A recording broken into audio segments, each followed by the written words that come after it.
आवाज कैसे चला जाए? जा रहा है आवाज? चलिए, मॉर्निंग क्लास। इससे पहले बायोलॉजी वाले क्लास में नेटवर्क फ्लक्चुएट हो गया था, इसलिए बायो का क्लास आधा ही चल पाया। फिजिक्स ठीक ठाक चल जाएगा। देखिए, कल के क्लास में हम आपको फ्रिक्शन के बारे में बताए थे। फ्रिक्शन बता दिए थे ना। फ्रिक्शन क्या चीज होता है भाई? एक प्रकार का बल है। ये कैसा बल है? तो ये एक ऋणात्मक बल है जो हमेशा गति का विरोध करता है, मोशन के विपरीत दिशा में लगता है। इसलिए फ्रिक्शन के विरुद्ध किया गया कार्य हमेशा ऋणात्मक होता है। फ्रिक्शन कहीं कहीं जरूरी भी होता है, क्योंकि चलने के लिए हमें फ्रिक्शन जरूरी है। अगर फ्रिक्शन नहीं रहेगा तो हम चल नहीं पाएंगे। फ्रिक्शन नहीं रहेगा तो चल नहीं पाएंगे। बर्फ पर, कीचड़ में या केले के छिलके पर फ्रिक्शन नहीं होता, इसलिए हम लोग चल नहीं पाते हैं। हालांकि बालू पे भी नहीं चल पाते अच्छे से, तो उसका रीजन अलग है। वो प्रतिक्रिया बल है, वो अभी समझाएंगे। फ्रिक्शन को कम करने के कई उपाय हैं। जैसे आप किसी भी चीज के सर्पी घर्षण को उसे डोलनी घर्षण में, सॉरी, लोटनी घर्षण में कर दीजिए, उसको रोलिंग फ्रिक्शन में बना दीजिए। या फिर उसमें लुब्रिकेंट जैसे थूक हो गया, ग्रीस हो गया, तेल हो गया, मोबिल हो गया, ये सब का प्रयोग कर सकते हैं। ग्रेफाइट हो गया, पाउडर हो गया, ये लुब्रिकेंट यानी स्नेहक का काम करते हैं। ये सब समझा दिए थे आप लोग। उसकी डिजाइनिंग भी मायने रखती है। अब आगे समझिए दो चीजें जो फ्रिक्शन से न्यूमेरिकल पूछता है। न्यूमेरिकल दो तरह से पूछता है कि कोई एक ऐसे ना इंक्लाइंड सरफेस है, हिंदी में कहते हैं आनत तल। इंक्लाइंड सरफेस है, ये सरफेस पे कोई ऐसे कोई बॉडी रखी हुई है, कोई पिंड रखा हुआ है। ये पिंड ऐसे है, ये पिंड रखा हुआ है। तो इससे दो क्वेश्चन पूछते हैं सर। या तो इसका घर्षण गुणांक पूछेगा कि इस पे घर्षण गुणांक यानी फ्रिक्शन कोफिशिएंट कितना लगेगा। इस पे दो चीजें लगती हैं बाबू, याद रखिएगा। सबसे पहला,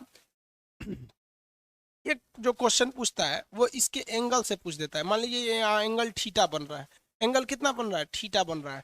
तो घर्षण गुणांक को हम कहते हैं म्यू, यानी इस पर कितना घर्षण गुणांक लगेगा ये डिपेंड करता है इसके एंगल पे भी। आप देखिए ना, अगर हम इसको उठा देंगे तो फिसल जाएगा। हम आपको ये भी बात बताए थे कि जो घर्षण होता है यानी फ्रिक्शन होता है, वो डिपेंड करता है कि सरफेस कैसा है। अगर सरफेस जो है किसी भी चीज का अगर चिकना है तो घर्षण कम लगेगा।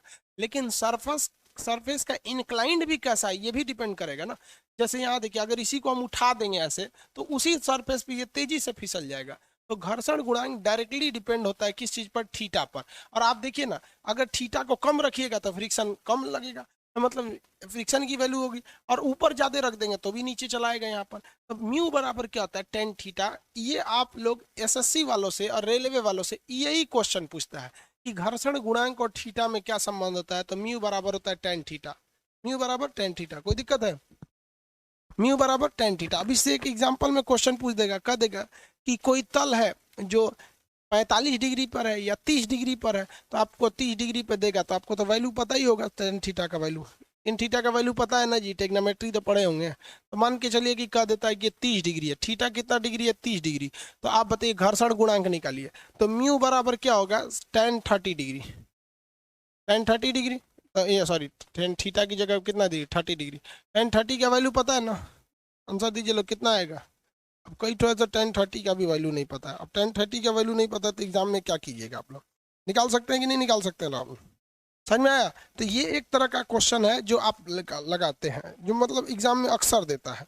इसके अलावा एक और टाइप का क्वेश्चन आता है जो एग्जाम में देता है, वो आपका थीटा से ना देकर प्रतिक्रिया बल से दे देता है। आंसर बताइए कितना होगा? देखो, √3 तो 60 डिग्री का होता है, 1/√3। चलिए बढ़िया भाई, इतना आप लोग याद रखिए।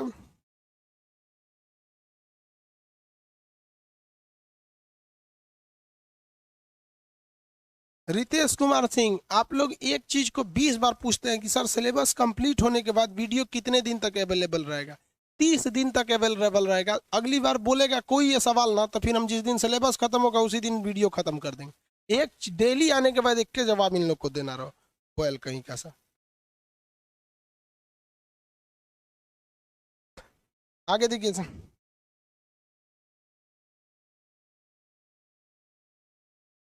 आगे देखते हैं बहू। सर जी मैं अयोध्या से हूँ, जितेंद्र यादव। बढ़िया है भाई, अयोध्या से। आप तो ऐसे बोल रहे हैं जैसे सीधे राम जी हैं। हम कहीं अयोध्या से हैं? अरे अच्छी बात है भाई, आप कहीं से हैं। देखिए ध्यान से, तो एक फर्स्ट टाइप का आप क्वेश्चन समझ गए। दूसरे टाइप का जो क्वेश्चन आता है वो ये डिपेंड करता है, देखिए, कि पहला आपको पढ़ा है न्यूटन के नियम से कि इस ये तल इसके ऊपर एक फोर्स लगा रही है। और इसके ऊपर एक बल ऊपर से लग रहा है। तो किसी भी चीज पर दो तरह का बल लगता है। जैसे हम यहाँ जमीन पर खड़े हैं ना, तो हम जमीन को नीचे धंसा रहे हैं और जमीन हमें ऊपर फेंक रही है। ये दोनों बराबर होना चाहिए। अगर ये बराबर है ना, तो फिर बहुत अच्छे से कोई भी चीज काम करती है। दोनों बराबर रहते हैं तो क्या आता है, बहुत अच्छे से कोई भी चीज वर्क करता है। तो इसके लिए जो रिलेशन होता है यहाँ पर, जो फोर्स के लिए रिलेशन बनाया जाता है, तो ये ऊपर से लगने वाले को क्या कहते हैं, बल। और वापस जो उसको नीचे से फोर्स लगाता है उसे कहा जाता है प्रतिक्रिया बल। क्या कहा जाएगा, प्रतिक्रिया बल। दोनों आपस में समानुपाती होना चाहिए, दोनों का रेशियो सेम होना चाहिए, तभी हम कोई भी चीज अच्छे से कर सकते हैं। तो ये दूसरा हो जाता है, force is directly proportional to प्रतिक्रिया बल यानी रिएक्टेंट फोर्स। अगर ये नीचे से प्रतिक्रिया बल नहीं लगेगा ना, तो आप चल नहीं पाएंगे। बालू में देखिएगा, बालू में हम तो फोर्स लगाते हैं ऐसे, लेकिन नीचे से बालू नहीं लगा पाता है। बालू उस फोर्स को उतना नहीं लगा पाता, इसलिए हमारे पैर धंस जाते हैं। और पैर जब धंस जाता है तो फिर प्रतिक्रिया बल कम हो जाता है, हम नहीं चल पाते हैं। तो बालू पर चलने में कठिनाई का कारण होता है लेस रिएक्शन फोर्स, प्रतिक्रिया बल का कम हो जाना। और बर्फ में चलने में कठिनाई का कारण होता है घर्षण का कम हो जाना। ऊंट कैसे चल देता है, तो ऊंट के जो पैर होते हैं नीचे से गद्देदार होते हैं, थोड़ा सा गद्देदार होते हैं। तो अब गद्देदार कोई भी चीज कम बल लगाता है। अब ध्यान देखिए, बालू हमें कम बल लगाता है और हम ज्यादा लगाते हैं। हम क्या लगाते हैं, ज्यादा लगाते हैं। होना क्या चाहिए, बराबर। लेकिन ऊंट का पैर बहुत होशियार है, ऊंट का पैर नीचे से गद्देदार होता है, तो नीचे से बालू कम लगाता है या ऊंट का पैर भी कम लगाता है। जैसे अगर कोई आपको नंगे पैर आपके पैर पे चढ़ जाए, कचर दे, तो आपको ज्यादा बल, ज्यादा तकलीफ नहीं होगा। लेकिन अगर कोई महिला है और वो ऐसे सैंडल पहन के चढ़ जाए आपके पैर पे, नोकिया से कोच दे, तो अंगुरिये कट जाएगा आपका। महिला सब शादी ब्याह में से बच के रहिएगा, वो देखती है से इन्ने चलती है सही से, ओ माय गॉड कचर देंगे तो जा ससुरा। तो ऊंट का जो पैर होता है वो गद्देदार होता है, इसलिए ऊंट बालू पर कम बल लगाता है, और बालू तो ऑलरेडी किसी भी चीज पर कम ही बल लगाता है। तो इन दोनों का बैलेंस हो जाता है। इसलिए ऊंट को कहा जाता है रेगिस्तान का जहाज। क्या मान लीजिए, शिप ऑफ डेजर्ट। ऊंट जो होता है, ऊंट का जो होते हैं सब, ये ऊंट अगर रेगिस्तान में ऊंट भागने लगते हैं सब, तो समझिएगा कि तूफान आने वाला है, क्योंकि उनकी गर्दन बहुत ऊंची होती है और देख लेते हैं सब ऊंट वगैरह। वो एक के बार में 1-1.5 महीना का पानी के स्टोर करके रख लेता है सब, इसलिए उन्हें कोई दिक्कत नहीं आता है। ऊंट के पास मत जाइएगा, वरना काट लेते हैं, इतना बड़ा मुंह खोल के ना वो काट लेते हैं मुंह में, ऊंट घुस जाते हैं। तो प्रतिक्रिया बल होता है। अब ये प्रोपोर्शनल साइन हटाने के लिए F बराबर होता है mu into R, mu into R. तो यहाँ फॉर्मूला हम डायरेक्ट लिख देते हैं। आप इंटर के तो स्टूडेंट नहीं है जो फॉर्मूला आपको सिद्ध करके दिखाएगा, उतना टाइम रखा है फॉर्मूला सिद्ध करने के लिए। आप लोग में थोड़ा सा डिटेल से पढ़ाओ तो आधा चिल्लाता है सर सिलेबस कंप्लीट हो जाएगा कि नहीं। तो ये फॉर्मूला हो गया। अब आप बताइए इसमें आपको क्या पूछ सकता है।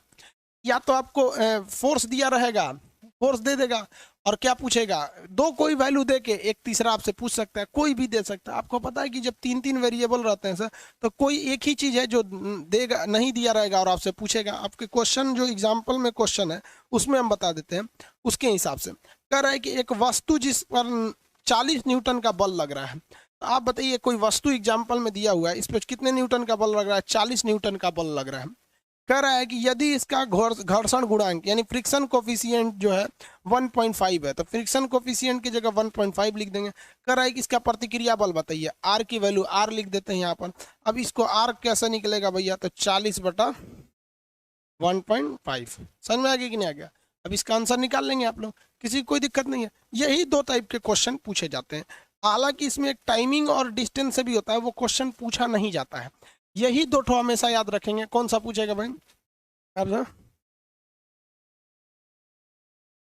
समझ में आना कि एक आपसे ये पूछेगा, दूसरा आपसे या तो ये फॉर्मूला पे पूछेगा, नहीं तो ये, ज्यादातर तो इसी पे पूछता है। आगे बढ़े। प्रीति गुप्ता, पब्लिक एडमिनिस्ट्रेशन का क्लास नहीं होगा यहाँ पे, पब्लिक एडमिनिस्ट्रेशन का क्लास। आगे बढ़े, अगला क्वेश्चन देखा जाए। अगला क्वेश्चन पे एक और फॉर्मूला होते हैं अगले क्वेश्चन के लिए, वो आपका एग्जाम में आता नहीं है, रेलवे के एग्जाम में वो नहीं आते हैं। हालांकि इधर आप देखेंगे तो पिछले 10 साल से किसी एग्जाम में नहीं पूछा है। पॉलिटेक्निक में पूछा था, तो इसमें तो कोई पॉलिटेक्निक का स्टूडेंट होगा ही नहीं। वो पिछले 10 साल का हम बता रहे हैं, वो एग्जाम में पूछा ही नहीं था। एक हो जाता है आपका टाइमिंग से रिलेटेड, कितना टाइम लगेगा, V/RG। टाइमिंग जो होता है V/μg, V/μg, ये टाइमिंग के लिए फॉर्मूला होता है, V/μg। कैसे होता है ये टाइमिंग के लिए फॉर्मूला? ये आपका v की वैल्यू दे देगा कि इतनी स्पीड से किसी सरफेस पर चल रहा है, सड़क का घर्षण गुणांक म्यू की वैल्यू दे देगा, g पता है 9.8, बता देंगे कितने टाइमिंग में रुकेगा। तो आपके इसमें न्यूमेरिकल में एक क्वेश्चन भी हम सॉल्व कर देते हैं। कह रहे हैं एक पिंड 50 मीटर पर सेकेंड के वेग से चलना प्रारंभ करता है। चलिए भैया इनका वेग देख लेते हैं, चलना प्रारंभ कर देता है। और कह रहा है कि कितने समय पश्चात वह रुक जाएगा यदि उसका प्रतिक्रिया बल कितना हो, रुक जाएगा यदि g की वैल्यू 10 हो तथा घर्षण गुणांक क्या हो। तो देखिए यहाँ v का मतलब ये नहीं होता है अंतिम वेग, यहाँ v मतलब होता है जितना दिया है, कितने से चल रहा है 50, घर्षण गुणांक का वैल्यू दिया है 1.5, सॉरी आधा दिया है 0.5 कर रहा है, g का वैल्यू 10 मान लीजिए, 10 मान लेंगे, इससे इसको काट दीजिएगा। यहाँ पर समझ में आया कि नहीं आ गया? ये ऊपर वाला में 10 बार में कट जाएगा, तो 10 सेकंड बाद ये क्या हो जाएगा, रुक जाएगा। इसके नीचे एक और क्वेश्चन दिया है, अभी देखिए कंफ्यूज हो जाएगा सब ज्यादा। आपको ये जैसे कहेगा टेन थीटा तो समझिए म्यू बराबर क्या होता है, टेन थीटा होता है। देखते रहिएगा वहां पे जी, कटे नहीं ना, म्यू बराबर है, ये याद है सबको, ये पता रहना चाहिए और ये पता होना चाहिए। ये फॉर्मूला नहीं याद रखिएगा, कोई दिक्कत नहीं है इसमें, ये कभी क्वेश्चन पूछेगा भी नहीं यहाँ पर। टी बराबर वी बाई म्यू जी, ये नहीं पूछता है यहाँ पर। दूसरा आपका एक और क्वेश्चन जो दिया है वो कह रहा है कि घर्षण गुणांक की स्थिति में किसी वस्तु को रोकने में कितनी दूरी तय करेगी। तो ये दूरी जो तय करेगी ये भी सेम फॉर्मूला पे होता है। बस देखिए दूरी के लिए एस बराबर में क्या करेंगे, भी है ना तो यहाँ स्क्वायर कर दीजिए, अब म्यू जी है ना तो यहाँ 2 म्यू जी कर दीजिए, 2 म्यू जी। अब कोई अंतर नहीं आएगा, कोई अंतर नहीं आएगा, सेम फॉर्मूले पे दोनों को भी लगा सकते हैं आप लोग। कितना टाइम लेगा और कितना यहाँ पे सेम वैल्यू पे निकाल सकते हैं। यहाँ भी क्या है कि कितने स्पीड से वो चल रहा है, इस पे बस इतना ध्यान रखिए कितने स्पीड से चल रहा है। बाकी ये क्वेश्चन आपका पॉलिटेक्निक के लिए पूछता है, इसमें इंपॉर्टेंट नहीं है। हम आपको ये फॉर्मूला ये भी बता दिए, इंपॉर्टेंट नहीं है, इस पे ज्यादा चर्चा नहीं करेंगे। घर्षण के लिए ये जरूरी थे, इन चीजों को ध्यान रखेंगे आप लोग। घर्षण का मान क्या सरफेस एरिया पे डिपेंड करता है, बताएंगे आंसर, एरिया पे डिपेंड, आंसर देंगे लोग। क्या घर्षण का मान सरफेस एरिया पे डिपेंड करता है?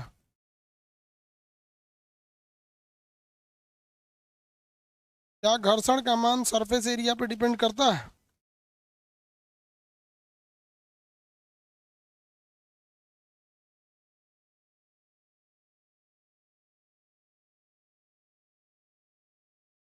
एरिया पे डिपेंड नहीं करता है, किस चीज पे डिपेंड करता है? सरफेस एरिया की जो क्वालिटी है, नेचर है, उस पर डिपेंड करता है, एरिया पे डिपेंड नहीं करेगा। एरिया पे डिपेंड नहीं करता है, कल बताए थे ना कि एरिया बड़ा हो या छोटा हो उस पर डिपेंड नहीं करता है। समझ में आ गया कि नहीं आ गया? सबका एक साथ नो आ रहा है। किस पर डिपेंड करेगा भाई? क्वालिटी पर डिपेंड करेगा कि उसका क्वालिटी, यस बोलता है दीपक कुमार। एरिया पे कैसे डिपेंड करेगा? कल ही समझाए थे कटोरा का एग्जाम्पल, अभी भी रखा हुआ है कटोरा, चाबी यहीं रखा हुआ है, अभी फिर बोलता है यस। सरफेस के नेचर पर डिपेंड करता है, यानी वही क्वालिटी होता है। स्मूथनेस पर डिपेंड करता है, वेरी गुड, सब वही चीज है। प्रकृति पर डिपेंड करता है, वही चीज है। सरफेस पे डिपेंड करता है, यानी हाँ सरफेस की क्वालिटी। आगे थे क्या? नेचर पर डिपेंड करेगा।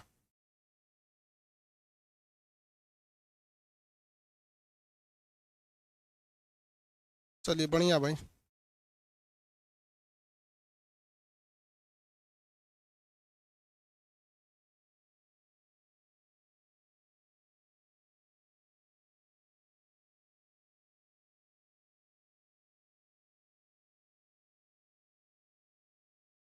देखिए ध्यान से, अब अगला चैप्टर देखते हैं हम लोग। सर इसमें फ्रिक्शन से कोई प्रॉब्लम नहीं होना चाहिए। नेक्स्ट चैप्टर आपका होगा आपका उत्तोलक।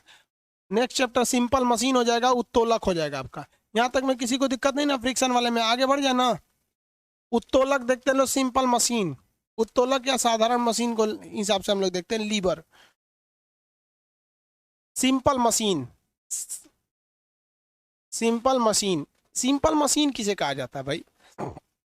हिंदी में साधारण मशीन, साधारण मशीन। मशीन तो उसे कहा जाता है जो आदमी के मेहनत और टाइम दोनों को बचा दे, उसी को क्या कहते हैं? मशीन कहते हैं। दुनिया की कोई भी चीज जो आदमी, 3 इडियट देखे उसमें क्या कहता है, टाइम और एनर्जी को कम कर दे, वही क्या होती है? मशीन होती है।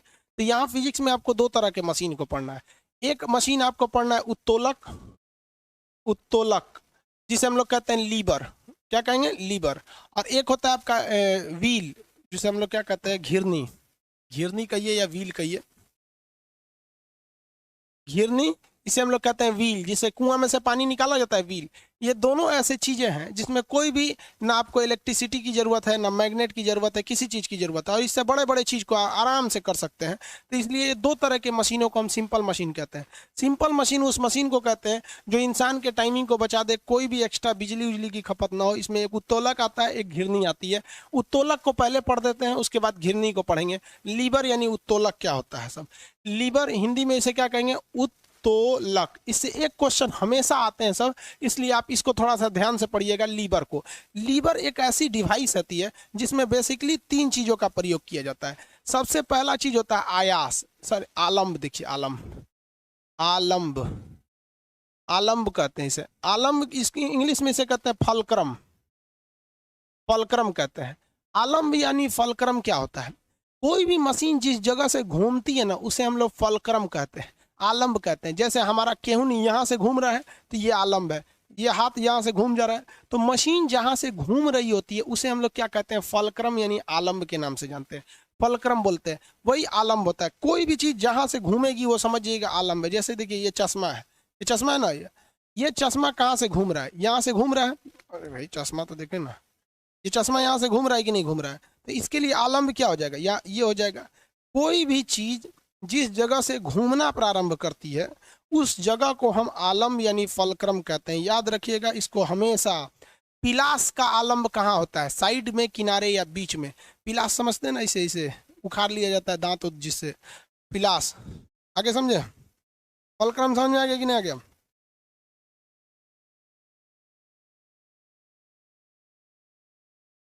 फलक्रम समझ में आ गया। तो मशीन में ये क्या चीज होती है, पहला तो फलक्रम हो गया। दूसरा देखते हैं हम लोग भार। भार कहिए या वस्तु कहिए, वस्तु। इसको इंग्लिश में सीबीएसई वाला कहता है सर लोड। क्या चीज होता है, लोड। लोड ये तो सबको समझ में आएगा, जहां एक्स्ट्रा कोई वस्तु मिल गया तो समझिए लोड हो गया। कैंची के लिए लोड क्या हो गया, कपड़ा काटेंगे तो लोड हो गया। हैंडपंप के लिए लोड क्या हो गया, पानी हो गया।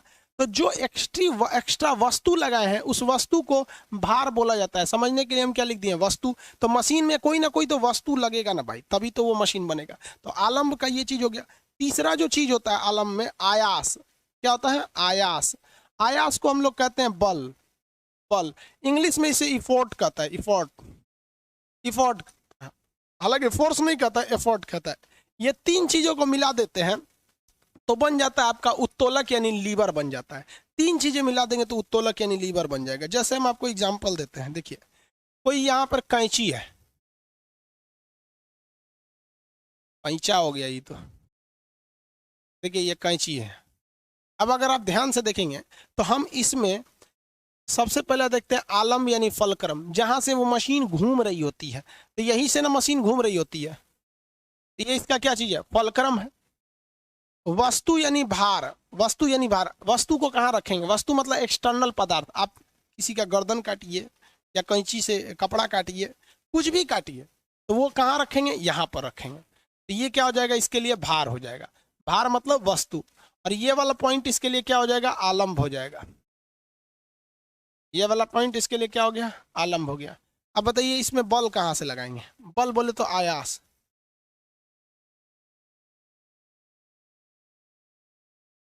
सर टॉर्क और फलक्रम में क्या अंतर है, टॉर्क किसी चीज को घुमा के रोटेशन दे देता है, और फलक्रम बस वहीं पे घुमाता है। टॉर्क घुमा दे। गाड़ियों में क्या होता है, टॉर्क होता है, टॉर्क। आगे पढ़िएगा टॉर्क में। टॉर्क जब वहां पढ़ाएंगे ना, क्या नाम है, दरवाजा में, तब उसमें टॉर्क पढ़ाएंगे आपको। हो गया, आगू में बोलते हैं हिंदी में। बताइए यहाँ पर क्या लगेगा, यहाँ पर लगेगा आयास। आयास मतलब क्या होता है, बल। यहाँ क्या लगेगा, आयास। आयास मतलब क्या होता है, बल लगता है। कैंची काम कर गया, क्या कैंची को किसी इलेक्ट्रिक डिवाइस की जरूरत है, नहीं। बढ़िया बढ़िया चीज को कैंची आराम से काट देता है। एक से एक साइज के कैंची आते हैं सब। तो इसी को हम लोग क्या कहते हैं, सिंपल मशीन कहते हैं, उत्तोलक। यानी आप, और हम आपसे कहें कि किसी उत्तोलक को बनाने के लिए कितने चीजों की जरूरत है, 3 चीजों की जरूरत है। लेकिन ये तीनों चीज अलग अलग सीक्वेंस में भी हो सकते हैं। अगर आप इसी का हम एग्जाम्पल दूसरा दे देते हैं, तो आप दूसरे एग्जाम्पल में देखिए, यहाँ सेम तीनों चीज रहेगा लेकिन अलग अलग सीक्वेंस रहेगा। कसैली काटने वाला जो सरौता होता है, सरौता, यहाँ पर ऐसे सरौता रहता है। वो क्या करता है, सुपारी जो होता है ना, पान खाने वाले लोग सुपारी खाते हैं, तो वो एक सरौता लेते हैं। ये रह गया सरौता, यहाँ पर ये बहुत धारदार होता है, और यहाँ पर वो लोग क्या रख देते हैं, कसैली को रख देते हैं, कसैली को रख देते हैं, और इसको जब दबाते हैं ना तो ये कसैली कट जाता है।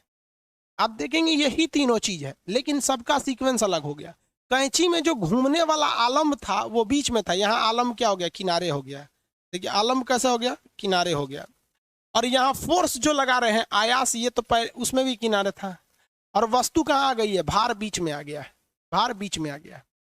तो किसी भी उत्तोलक में आलम मतलब लीवर में यही तीन चीजें रहेंगे, अलग से कुछ नहीं रहेंगे, यही तीन चीज रहेंगे। बस इन तीनों चीजों का सीक्वेंस बदलता रहेगा। सीक्वेंस क्या होते रहेंगे, चेंज होते रहेंगे। अगर सीक्वेंस चेंज होने लगा तो वो उत्तोलक की कैटेगरी चेंज हो जाती है, जिसे कहते हैं प्रथम श्रेणी का उत्तोलक, द्वितीय श्रेणी का उत्तोलक, तृतीय श्रेणी का उत्तोलक। ध्यान दीजिएगा यहाँ चीज में, प्रथम श्रेणी का उत्तोलक फर्स्ट ऑर्डर ऑफ लीवर में आलम्ब बीच में रहता है, प्रथम श्रेणी में आलम बीच में, द्वितीय श्रेणी में वस्तु बीच में, और तृतीय श्रेणी में आलम बीच में, आयास बीच में रहता है। तो हम इसी सीक्वेंस में लिखे ही हैं कि जब ये वस्तु बीच में रहे तो उसी श्रेणी की हो जाती है। प्रथम श्रेणी के बीच में क्या रहेगा, आलम्ब रहेगा। अब आप बताइए इसमें बीच में क्या चीज है, बीच में भार है, बीच में क्या चीज है, भार है। यहाँ पे समझ में आ गया कि नहीं आ गया, बीच में भार है। तो ये किस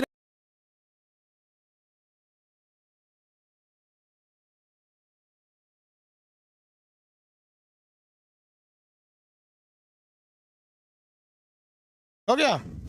आगे देखिए वो, ये हो गया आपका सेकंड ऑर्डर। एक और हम आपको फिगर बनाते हैं। एक चीज ध्यान दीजिएगा, यहाँ जो चीज हम लिखे हैं, ये चीज हम जो लिखे हैं उत्तोलक यानी लीवर, आपको यही चीज से आपको पता हो जाएगा कि कौन से ऑर्डर का वो उत्तोलक है। अगर भार बीच में आया तो द्वितीय श्रेणी का है, अगर आयास यानी बल बीच में आ गया तो तृतीय श्रेणी का है, आलम बीच में आ गया तो प्रथम श्रेणी का है। यानी हम इसी सीक्वेंस में आपको ये भी बता दिए कि बीच में क्या रहना चाहिए, बीच में क्या रहना चाहिए। अगर आलम बीच में है तो प्रथम श्रेणी का। हम आपको एक फिगर बनाते हैं, आप बताइए कौन सी श्रेणी का उत्तोलक है। हम एक चिमटा बना देते हैं, चिमटा। देखिए ध्यान से, ये इस तरह का ये है से चिमटा, समझिए यहाँ पे डॉक्टर का चिमटा हो गया या किसी चीज का चिमटा हो गया। आप बताएंगे इस ये कौन से, इसमें हम पहले वो लिख देते हैं। चिमटा किसी भी चीज को पकड़ेगा कहाँ से, इधर से तो पकड़ेगा नहीं। कोई थर्ड चीज को जब पकड़ता है, यानी थर्ड चीज, वही क्या कहलाती है, वस्तु कहलाती है। तो इधर से किसी चीज को पकड़ेगा नहीं। मान लीजिए किसी के कान में से खोटी निकालना है या दांत निकालना है, या किसी चीज को पकड़ के कोई कीड़ा मकोड़ा को निकालना है, तो इधर ही से तो रखेगा। तो इधर क्या हो जाएगा, उसका भार हो जाएगा। इधर क्या हो जाएगा, भार हो जाएगा। दबाएगा कहाँ से उसको, बल कहाँ से लगाएगा, यहाँ से बल लगाएगा, दबेगा ही नहीं। बल कहाँ से लगाएगा, यहाँ से बल लगाएगा, यहाँ से। तो बल को क्या कहा जाता है, आयास यानी इफोर्ट कहा जाता है। चिमटा को घुमाइएगा, अगर मान लीजिए फैला देते हैं तो कहाँ से फैलता है, यहीं से तो फैलेगा। तो ये वाला एरिया क्या हो जाएगा, आलम्ब हो जाएगा। ये वाला एरिया क्या हो जाएगा, आलम्ब हो जाएगा। किसी को कोई दिक्कत नहीं, आलम्ब। अब बताइए तो ये फिगर किस चीज का उत्तोलक है, कौन सी श्रेणी का उत्तोलक है, फटाफट बताएंगे। थर्ड, वेरी गुड, पहले ही बता दिया था थर्ड। पांचवा ऑर्डर कौन बोल रहा है बेवकूफ, 3 गो होता ही है। थर्ड डिग्री का उत्तोलक है। तो यानी आप उत्तोलकों को यानी लीवर को उनके डिग्री से पहचान सकते हैं कि किस डिग्री। काम सब करता है यार, एक ही चीज होता है, बस थोड़ा सा डिग्री अलग अलग हो जाता है। डिग्री मतलब मत समझिएगा अच्छा खराब यहाँ पे हो जाता है। प्रथम द्वितीय तृतीय, प्रथम के बीच में आलम, द्वितीय के बीच में भार, तृतीय के बीच में आयास। कंफर्म हम कहते हैं ये एग्जाम में आप भूल जाएंगे, एक चीज को आप एग्जाम में कंफर्म भूल जाएंगे। इसलिए आप क्या करेंगे, एक कोई सिंपल सा एग्जाम्पल याद रखेंगे। इसके लिए याद रखना है पिलास। आपको दिमाग में आ जाएगा पिलास में क्या रहता है, कैंची या पिलास। कैंची याद रखेंगे, कैंची पिलास एक के टाइप का होता है, कैंची। इससे पहले में क्या याद रखेंगे, कैंची। सबसे पहले में क्या याद रखेंगे, कैंची, क्योंकि वो बीच में से घूमता है, कैंची बीच में से। दूसरे में याद क्या रखेंगे आपका, सरौता, जो नींबू निचोड़ने की को क्या कहते हैं, सरौता या काटने, सरौता। सरौता, सरौता क्या होता है, जो कसैली को काटा जाता है, सरौता हो गया। आयास जो होता है बल, बल बीच में कहाँ लगाया जाता है, चिमटा में। बल बीच में कहाँ है, चिमटा में, चिमटा में लगाया जाता है। ये 3 एग्जाम्पल हमेशा याद रखेंगे, यही दिमाग में रखिएगा। इसी के हिसाब से और कुछ भी बना सकते हैं आप लोग। अब बहुत सारे एग्जाम्पल होते हैं जिसमें आयास बीच में रहेगा, कभी भी आलम यदि बीच में आया, आलम जब भी बीच में आया तो प्रथम श्रेणी का हो गया, वस्तु बीच में आया तो द्वितीय श्रेणी का, बल बीच में आ गया तो तृतीय श्रेणी का। याद रहेगा ना आप लोग को, किसी को कोई दिक्कत नहीं। अब आपके एग्जाम जितने एग्जाम्पल है उसको देख देख के हम आपको समझा देते हैं। देखिए ध्यान से, हम एट रैंडम आपका एग्जाम्पल ले लेते हैं। कर आएगी चिमटा किस श्रेणी का, मानव का हाथ किस श्रेणी का, भाई साहब मानव का हाथ, मानव का हाथ किस श्रेणी का। तो आप चुप, कुछ काम नहीं करना है, मानव का हाथ बना देना है। तो ये मानव का हाथ हो गया, इसे ये मानव का हाथ, ये मानव का हाथ ऐसे ही होता है ना यहाँ पर। इससे देखिए किसी भी चीज को मानव का हाथ में, आपको आलम में किसी मानव अपने हाथ में कोई वस्तु कहाँ से पकड़ता है, पंजे से पकड़ता है। अब मानव को यहाँ से कोई पंजा पकड़ा दे, कोई वस्तु पकड़ा दीजिए, तो ये हो गया भार। भार मतलब क्या होता है, वस्तु, भार मतलब वस्तु, ठीक है, पंजा से पकड़ता है। अब आप बताइए, जैसे आप पंजा लड़ाते हैं, पंजा लड़ाते हैं तो दूसरे को कहाँ से पकड़ लेते हैं, इस पंजा से पकड़ लेते हैं। और केहूनी को कहाँ रख देते हैं, जमीन पर, केहूनी को जमीन पर।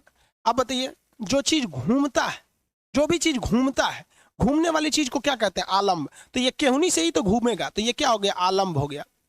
और अगर आप गौर किए होंगे तो आदमी हाथ से पकड़ता है तो कोई भी चीज का अगर फोर्स लगाता है तो यहाँ की नस बहुत ज्यादा तन जाती है, तो यहीं से वो क्या लगाता है, फोर्स लगाता है, आयास लगाता है, फोर्स, आयास। मानव हाथ यहीं से आयास लगाता है, बीच से। मेन फोर्स वो कहाँ से लगाता है, बीच से लगाता है वहां पर। तो बताइए, अगर आयास बीच में रहा तो वो कौन सा उत्तोलक होता है। देखिए तो आयास बीच में रहा तो तृतीय श्रेणी का उत्तोलक, आयास बीच में आ गया तो कौन सा श्रेणी का उत्तोलक, तृतीय श्रेणी का उत्तोलक। तो मानव का हाथ किस श्रेणी का उत्तोलक है, तृतीय श्रेणी का उत्तोलक है, थर्ड ऑर्डर ऑफ लीवर है। दूसरा देखिए, इसमें आप कंफ्यूज हो जाएंगे, आपको पता ही नहीं चलेगा कि कहाँ से बल लगाते हैं, तब तो गड़बड़ ना हो जाएगा। एक और एग्जाम, मानव का हाथ प्रथम बोलता है, मानव का हाथ प्रथम कैसे हो जाएगा,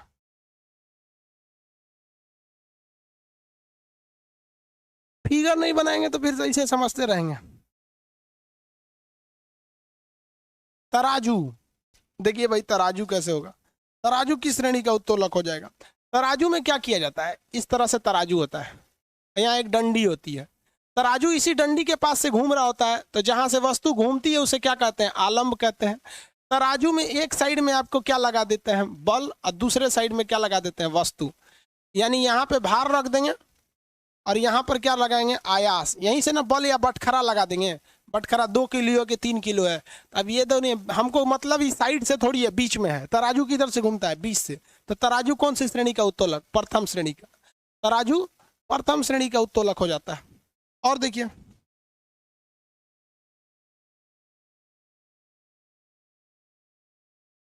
नेल कटर, भाई नेल कटर में क्या होता है, अगर आप नेल कटर को ध्यान से देखेंगे तो नेल कटर एक सिंपल सी डिवाइस होती है। यहाँ से नेल कटर में इस तरह से नाखून घुसाने के लिए दिया रहता है, ये नाखून घुसाने के लिए दिया, यहाँ कैसे होता है जी नेल कटर, एक ये शेप में होता है इस तरह से, यहाँ से नाखून घुसाने के लिए होता है। एक ऊपर ऐसे गया रहता है, ऊपर यहाँ पर, इसमें एक यहाँ पे नट लगा होता है, ये नट लगा होता है, देखिए ना नेल कटर में। तो ये जो नट वाला पोर्शन है, यहाँ से, यहीं से नेल कटर घूमता है इधर उधर, तो जहाँ से कोई चीज घूमती है वो क्या हो जाता है, आलम्ब हो जाता है। और नेल कटर में आप दबाते किधर से, यहाँ से, तो ये क्या हो जाता है, आयास यानी बल हो जाता है, आयास यानी फोर्स हो जाता है। और वस्तु यानी जो बाहर की चीज है, तो यहीं से आप अपना नाखून डालते हैं ना,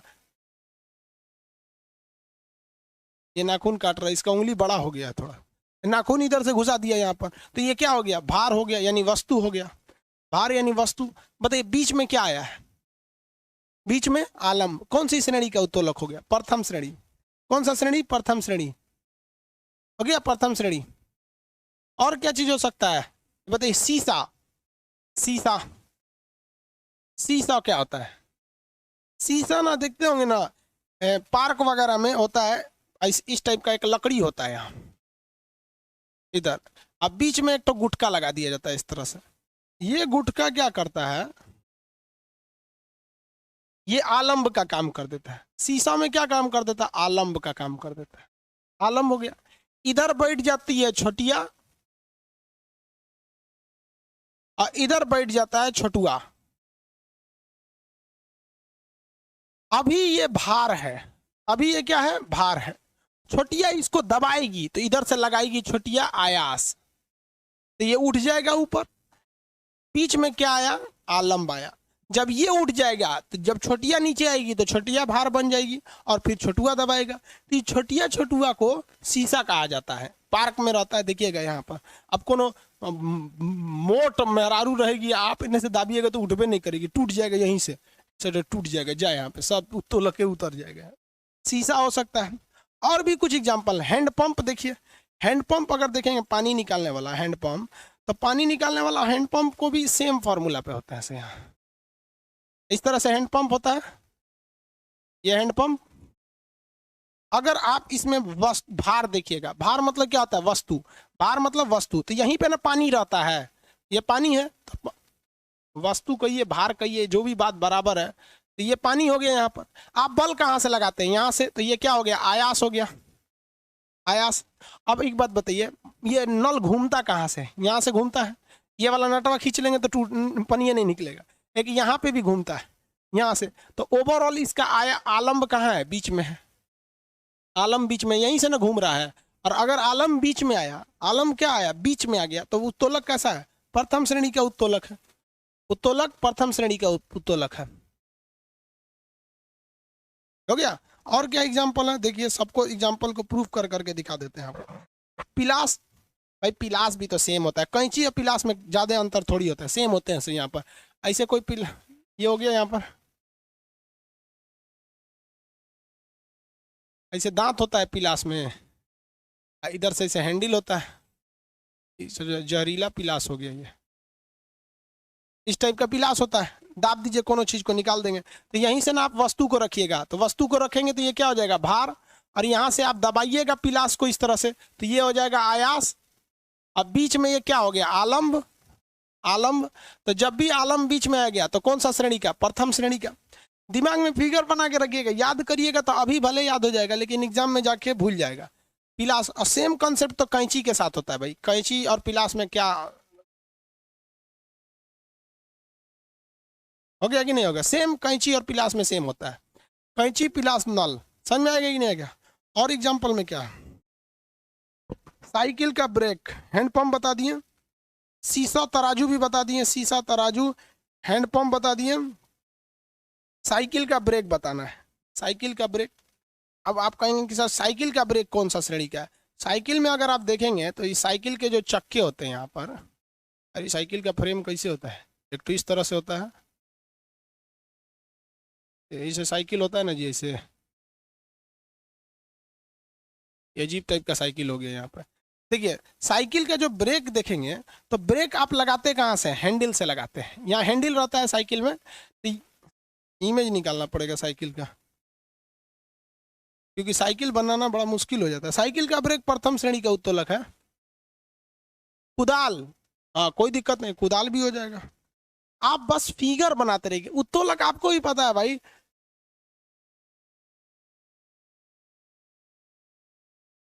साइकिल,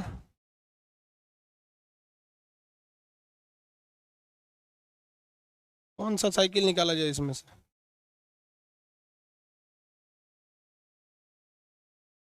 ये रहा, हाँ साइकिल ठीक ठाक है, ये सीबीएसई वालों का साइकिल है, ये नोटंकी करता है सब साइकिलों पे।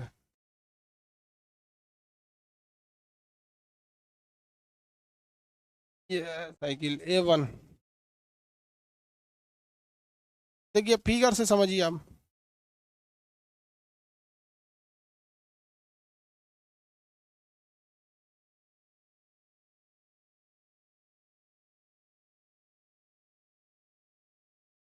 आप यहाँ देखिए, यहाँ पर आप बल लगाते हैं, साइकिल से यहाँ पर क्या लगाते हैं, बल लगाते हैं, लेकिन साइकिल किस चीज पर काम करता है, तो टायर पे काम करता है। तो साइकिल के लिए थर्ड वस्तु क्या हो जाएगी, टायर हो जाएगी। ये भार क्या हो जाएगा, ये टायर हो जाएगा, भार क्या हो जाएगा, टायर हो जाएगा। लेकिन साइकिल को अगर देखिएगा, उसका यहां से तो आपने क्या लगा दिया, यहां आप लगा दिए आयास, यहां लगा दिए आयास, ये किस पर जाके चिपकेगा, तो टायर पे चिपकेगा, तो टायर क्या हो गया, भार। लेकिन एक चीज देखें, इसका जो वायरिंग होता है यहाँ पर बीच में, यहाँ से एक वो पाइप गया रहता है यहाँ पर, अगर आपके पास साइकिल होगा, आप देखे होंगे, तो आप देखेंगे यहाँ पे एक तो नट टाइप का होता है जहाँ से वो काम करता है, तो ये हो जाता है आलम्ब। आलम्ब समझ में आया कि नहीं? का आलम्ब हो जाता है यहाँ पे। तो ये बीच में क्या आ जाता है? आलम्ब आ जाता है साइकिल के यहाँ पर, जो ब्रेक को डिसाइड करता है वहाँ पे। आप आगे का भी ब्रेक देखे होंगे तो यहीं से काम करता है। तो ये आलम बीच में आ गया, तो कौन सी श्रेणी का उत्तोलक हो गया? प्रथम श्रेणी का उत्तोलक। प्रथम श्रेणी का उत्तोलक। और यहाँ हम सारा एक ही साथ लिख दिए, प्रथम श्रेणी। ये नेल कटर भी प्रथम हो जाएगा, शीशा प्रथम हो जाएगा, हैंडपंप, कैंची, तराजू और ये पिलास ये भी प्रथम हो जाएगा। साइकिल का ब्रेक प्रथम हो जाएगा।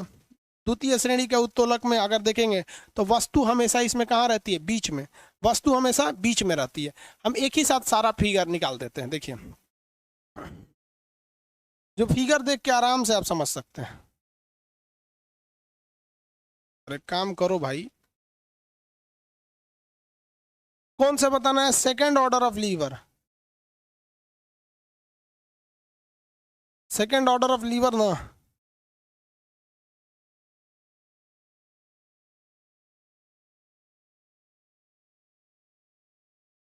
The first second.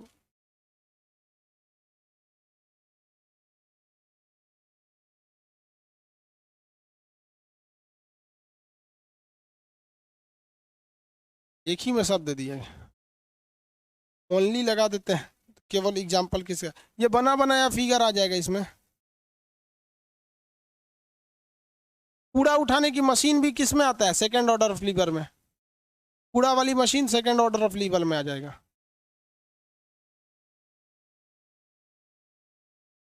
अरे भाई कोई तो दो लोग, इससे अच्छा हाथे से बना दिए रहते हैं।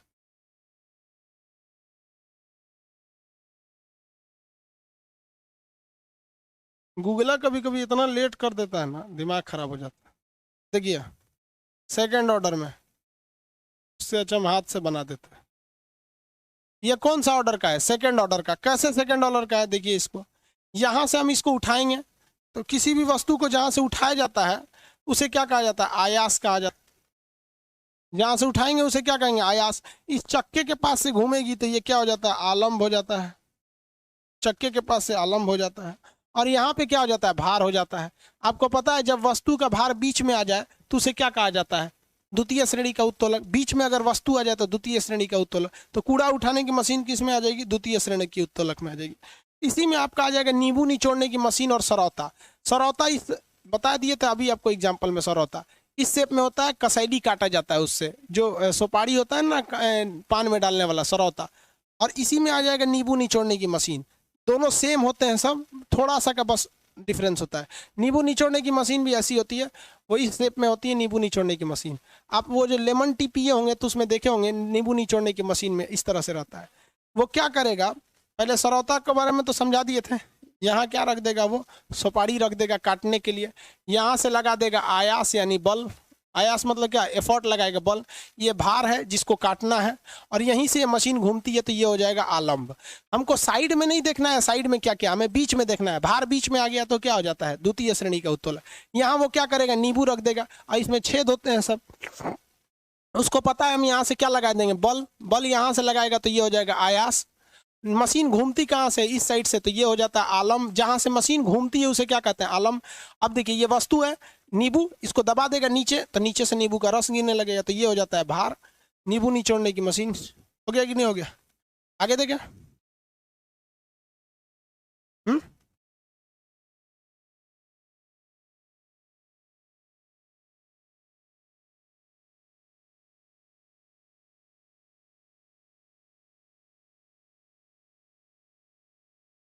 अरे बहुत सारा एग्जाम्पल होता है। अरे ऐसा ऐसा तो चीज आप लोग बोल रहे हैं मशीन, जो हम ही को पता नहीं है। खांटी पता नहीं क्या बोल रहा है भाई। खांटी मतलब क्या होता है हम ही को नहीं पता है।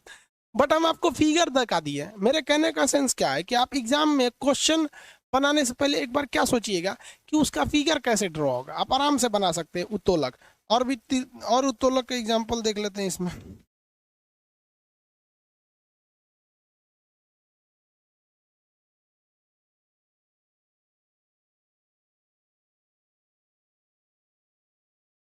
चिमटा वाला का तो तृतीय श्रेणी में आ जाता है। टीम चिमटा वगैरह तृतीय में जाएगा। एक एग्जाम्पल बताइए तो। कील निकालने वाली हथौड़ी जो होती है, कील निकालने वाली हथौड़ी किस में जाएगा? कील निकालने वाली हथौड़ी, उसका फिगर बनाना पड़ेगा, नहीं तो उसका तो फिगर जल्दी बनेगा नहीं ना। कील निकालने वाली हथौड़ी, जल्दी बताएंगे आंसर। कील निकालने वाली जो हथौड़ी होती है वो किस में जाएगी?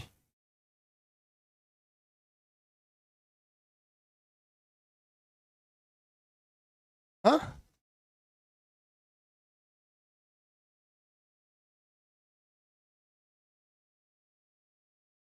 ये हम आपको फिगर दिखा रहे हैं, बताइए ये कौन सा उत्तोलक है? देखिए बाबू, तो इसको बताइए ये कौन सा श्रेणी का उत्तोलक?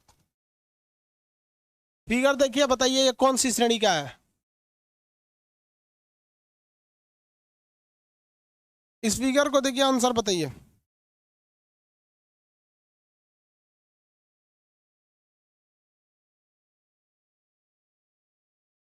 फिगर देखिए, आंसर बताइए। ये कार उठा लिया है यहाँ से।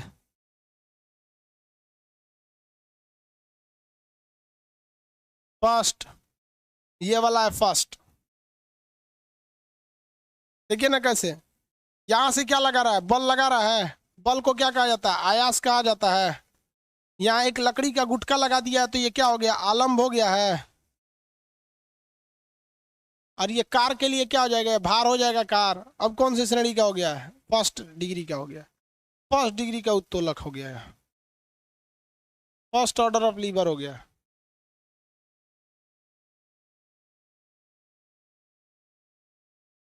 और कौन सा हो सकता है? बॉटल ओपनर कितने लोग बता सकते हैं? बॉटल खोलने वाला। Stapler machine.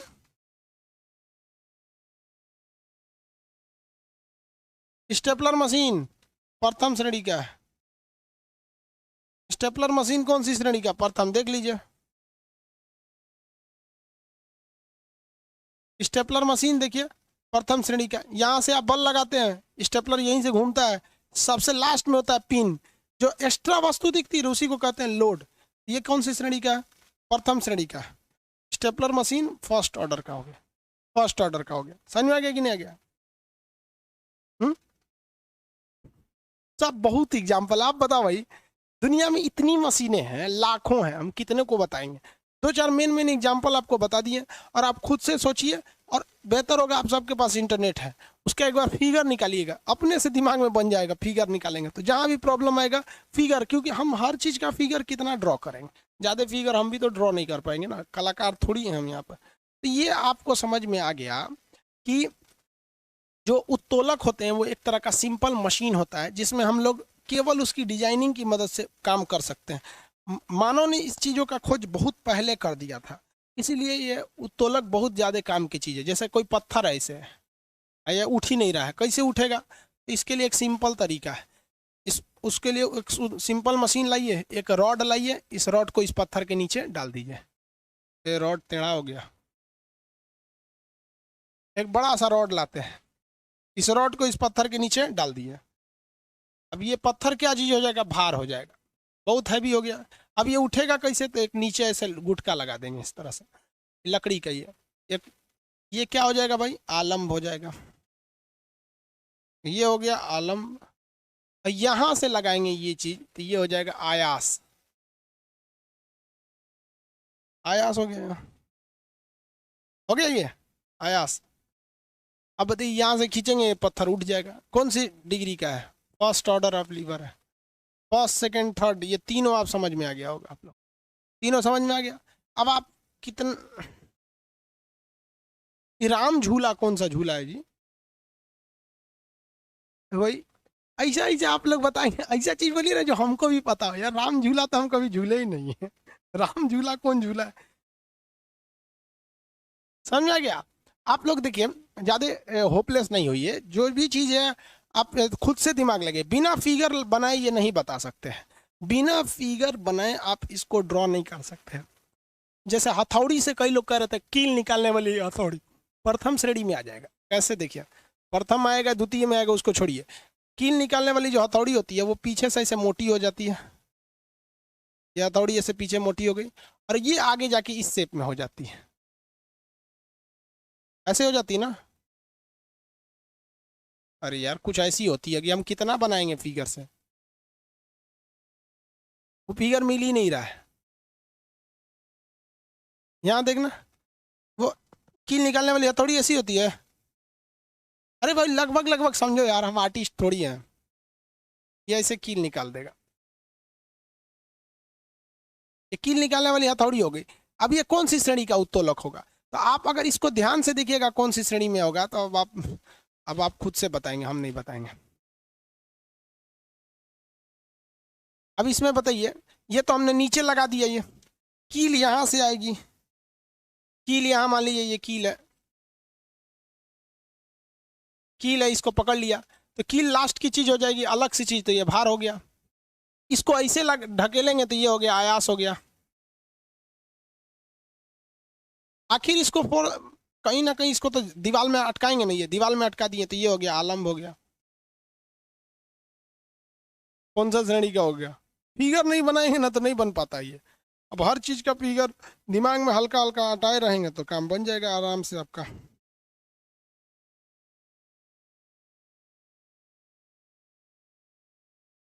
हो गया। अब ये समझ जाएंगे तो इसी पे आएगा आपका मैकेनिकल गेन, यांत्रिक लाभ किसे कहते हैं। यांत्रिक लाभ अगर समझ में आ जाएगा तो फिर आपको समझ में आएगा, आपके फिर घिरनी वगैरह बताएंगे। किसी को दिक्कत, फिर क्या बताएंगे, घिरनी बताएंगे आप लोग को। जेसीबी मशीन कर रहा है, जेसीबी मशीन, जेसीबी मशीन क्या होता है आप देखेंगे तो फोर्स बीच से लगाता है और नीचे में आलम्ब होता है। यहाँ पर जेसीबी मशीन का जो पिछला हिस्सा होता है ना, यहाँ से इस तरह से उठा रहता है ये। यहाँ वो क्या कर लेता है, भार को रख लेता है, भार को यहाँ, उस यहाँ से वो मशीन घूमती है तो आलम्ब हो जाता है। ये क्या हो जाता है आलम्ब, फोर्स यहाँ से लगाता है वो डायरेक्ट इस तरह से। तो ये अलग अलग डिजाइनिंग पे मशीन पे सेट होते हैं सब, वो सब अलग अलग चीजें होती हैं। यहाँ पर आप ये समझ गए आगे आप लोग को उत्तोलक क्या होता है। इस उत्तोलक पर एक चीज आएगी मैकेनिकल गेन, यांत्रिक लाभ, और यांत्रिक लाभ के बाद फिर घिरनी बताएंगे कि कितना घिरनी से किस तरह से क्वेश्चन आता है। एक घिरनी से आते हैं क्वेश्चन, इससे न्यूमेरिकल नहीं आएगा, इससे एग्जाम्पल आएगा। आपसे पूछ देगा मानव का हाथ क्या होता है, ये सब चीजें ये आपके मटेरियल में भी लिखा हुआ है। इतना समझेंगे आप लोग, नेक्स्ट क्लास कल करेंगे लोग। आज के लिए इतना ही, जय हिंद।